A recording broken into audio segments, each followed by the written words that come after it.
سلام جنگ زده هایم همایون. امیدوارم هر جا که هستین در سلامت باشین و فرض کنین ستاره های روی سرتون موشکه. نه، به قول یارو گفتنی برعکسش منظورم بود. من دلم میخواست توی این مدت جنگ و آتش بس بعدش به کلی از خانم هایی که ویدیوهای من رو دنبال کردن زنگ بزنم یا حتی برم بغلشون کنم و بگم چیزی نیست، نگران نباشن. متاسفانه توی یوتیوب نمیشه به سابسکرایبرها پیام داد و مجبور شدم سراغ همکارهای خانم خودم در مجمع بازنشستگان ادارات گاز برم.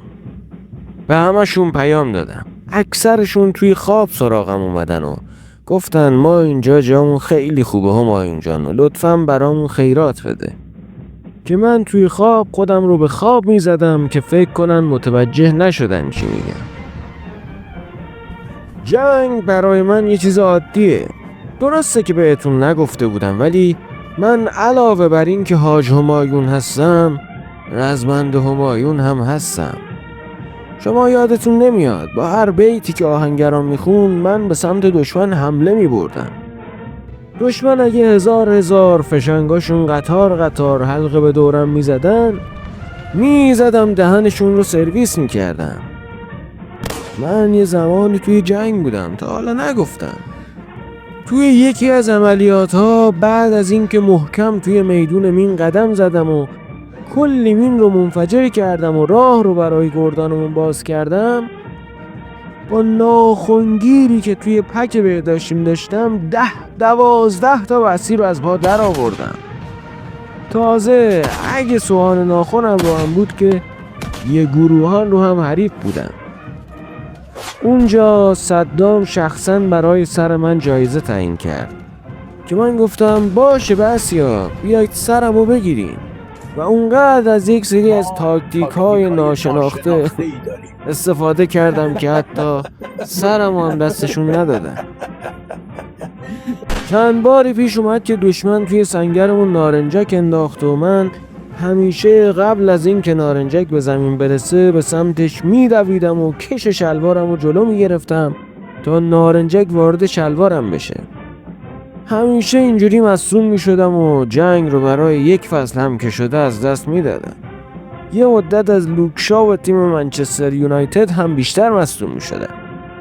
البته نگران نباشین، الان دیگه از بند اون مصدومیت کهنه رها شدم و 100% آمادم. این مدت هم چند باری موقع حمله های موشکی روی لوله های گاز دراز کشیدم تا اگه موشکی هست به من بخوره و نه به لوله گاز.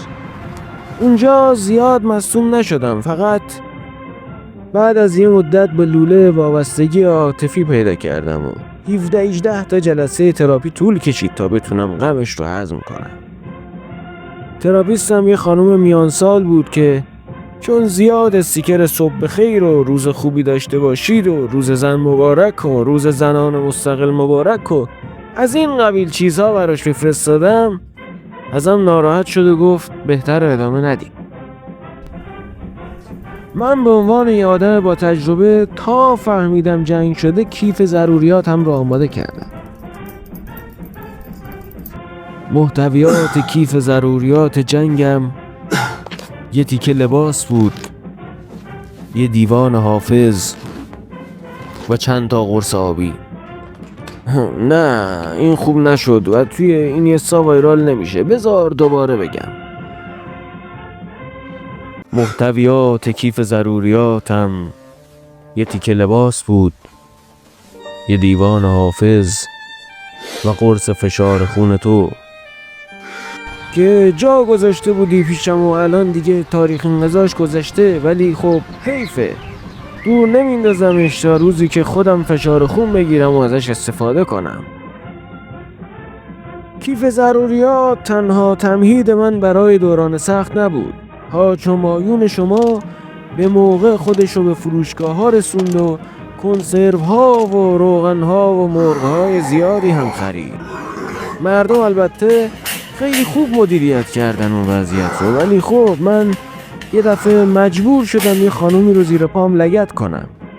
آخه فقط 3 کیسه برنج توی قفسه مونده بود و من باید یکی از اونها رو میخریدم. من دلم میخواد همینجا از اون خانوم عذرخواهی کنم و یه واکر در حد نو که باهاش فقط تا پارک رفتم و برگشتم هدیه کنم و بهش بگم منو بیشتر درک کنه. آخه مکانیسم بقای من فعال شده بود و این طبیعت انسانه.